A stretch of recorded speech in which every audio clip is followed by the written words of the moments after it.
பலாபேட்சையின்றி கடமை செய்ய வேண்டும் என்று சொல்லப்படுகிறது. அத்தகைய மனோபாவத்தை பெறுவது எப்படி? பலாபேட்சைன்றா பலன் எதிர்பார்ப்பு, பலன், அதாவது கர்மத்தை செய்யறோம், அதுக்கு பலனை எதிர்பார்க்காம, அதனுடைய பலனை எதிர்பார்க்காம கடமையை செய்யணும்னு சொல்றாங்க. அத்தகையோட மனோபாவத்தை பெறுவது எப்படி அப்படின்னு கேட்கிறார். அதுக்கு பகவான் சொல்றார், இதை அடைய வேண்டும் என்னும் எண்ணத்தை அறவே விட்டு உள்ளபடி இருந்தால் போதும். வாழ்க்கையில இதை அடையணும், அதை அடையணும், இது கிடைக்கணும், அது கிடைக்கணும், இதை பண்ணணும், அதை பண்ணணும், இந்த மாதிரி எந்த ஒரு எண்ணமும் இல்லாம நீ பாட்டுக்கு நீ உன் நிஜஸ்வரூபத்துல இரு அப்படிங்கிறார். அது எப்படிங்க இருக்க முடியும்? அது எப்படிங்க இருந்தா எப்படிங்க வாழ முடியும்? அது எப்படிங்க சாப்பிட முடியும் அப்படின்லாம் கேட்டீங்கன்னா நம்ம என்ன சொல்றது? நீ உயிர் வாழ்வதற்கு, உடல் வாழ்வதற்கு, இருப்பதற்கு தேவையான விஷயங்களை நீ உற்பத்தி பண்ணிக்கலாம். ஆனா ஆசைக்கு இதை அடைய வேண்டும், அதை அடைய வேண்டும், இது அடைந்தால்தான் நிம்மதி, அது கிடைச்சாதான் எனக்கு சுகம், இது இந்த மாதிரி பல விஷயங்களுக்கு நம்ம ஓடிக்கிட்டு இருக்கோம்ல. அதை பண்ணிக்கிட்டே இருந்தோம்னா நமக்கு நிம்மதி கிடையாது. அப்ப பலனை எதிர்பார்க்கிறோம்னு அர்த்தம். எல்லா செயல்லையும் ஒரு பலனை எதிர்பார்க்கிறோம்னு அர்த்தம்.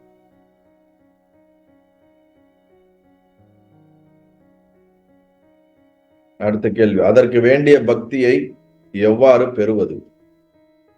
பகவான் சொல்றார், அனாத்மா சிந்தனைகள் அற்று இருப்பதே பக்தி. அனாத்மா சிந்தனை ஒளிந்தால் ஆத்மஸ்வரூபமே மிஞ்சி நிற்கும்.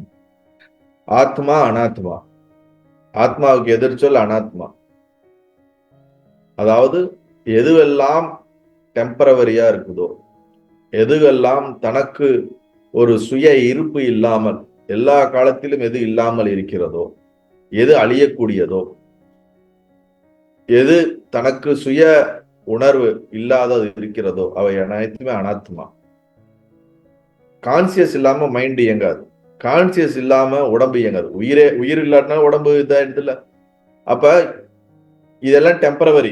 எல்லா டெம்பரவரியான இருக்கக்கூடிய விஷயங்கள், இந்த உலகம் டெம்பரவரி, இந்த உடம்பு டெம்பரவரி, மைண்ட் டெம்பரவரி, இதுக்கெல்லாம் தோற்றம் அழிவு இருக்கு. எதுக்கெல்லாம் தோற்றமும் முடிவும் இருக்கிறதோ அதுவெல்லாம் அனாத்மா. எதுவும் தோற்றமும் அழிவும் இல்லாமல் சுயஸ்வரூபமாக, சுயம் பிரகாசமாக, கான்சியஸ்னஸாக இருக்கிறதோ அதுக்கு பேர் தான் ஆத்மாங்கிறோம். அப்ப இங்க என்ன சொல்லாருன்னா, அனாத்மா சிந்தனைகளில் அற்றி இருப்பதே, இந்த பொய்யான டெம்பரவரியான தோற்றம் முடிவும் இருக்கக்கூடிய இந்த விஷயங்களிலே உன் மனதில சிந்தனைகள் அதிகம் இல்லாம நீ இருந்தேனாலே அதுவே பக்திங்கிறார். மனசு, உடம்பு, உலகம் இதுலயே இல்லாம நீ இதுல இருந்து கொஞ்சம் விலகி நீ இருந்தனாலே அதுவே பக்தி தான்ப்பா அப்படிங்கிறார். அனாத்மா விஷயங்களில் சிந்தனைகள் அற்றி இருப்பதே பக்தி. அனாத்மா சிந்தனை ஒளிந்தால் ஆத்மஸ்வரூபமே மிஞ்சி இருக்கும். எப்பொழுது உனக்குள்ள இந்த மாயையான மித்தியான விஷயங்களிலே சிந்தனைகள் இல்லாமல் போகும் பொழுது உனக்கு மிஞ்சி இருக்கிறது என்னவா இருக்கும்? ஆத்மாதான் மிஞ்சி இருக்கும். அப்ப உன்னுடைய சிந்தனைகள் எல்லாம் ஆத்ம சிந்தனையா இருக்கும். தங்கத்தை வெட்டி எடுப்பாங்க, நிறைய தோண்டி மண்ணெல்லாம் எடுத்து அதை சலிப்பாங்க. பல ப்ராசஸ் கழிச்சுதான் அதுல இருக்கக்கூடிய 1 கிராம் 2 கிராம் ஒரு சின்ன சின்ன துகள்களை தங்கத்தை பிரித்து எடுப்பாங்க. ஆனா இது எல்லாம் கலந்துதான் இருக்கும், மினரல்ஸ் எல்லாம் கலந்துதான் இருக்கும்.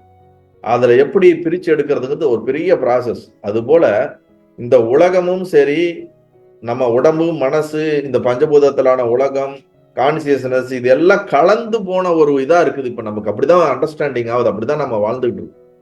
இப்ப இதுல உண்மை எது, பொய் எது, எது நிலையானது, நிலையற்றது, எது சத்தியம், எது அசத்தியம், எது ஆத்மா, எது அனாத்மா அப்படிங்கிறது புரியாம எல்லாம் கலந்து நாம என்ன பண்ணிட்டு இருக்கோம்? வாழ்க்கைய வாழ்ந்துகிட்டு இருக்கோம். இப்ப நம்ம அதை ஒவ்வொன்னா பார்த்து விவேகத்தினால, புத்தியினுடைய அறிவினால பிரிச்சு பிரிச்சு பிரிச்சு எப்படி கடுகோட பப்பாளி விதை சேர்ந்தா ரெண்டும் ஒரே மாதிரி இருக்குமே தவிர கலப்படம் எது உண்மை எதுன்னு தெரியாது.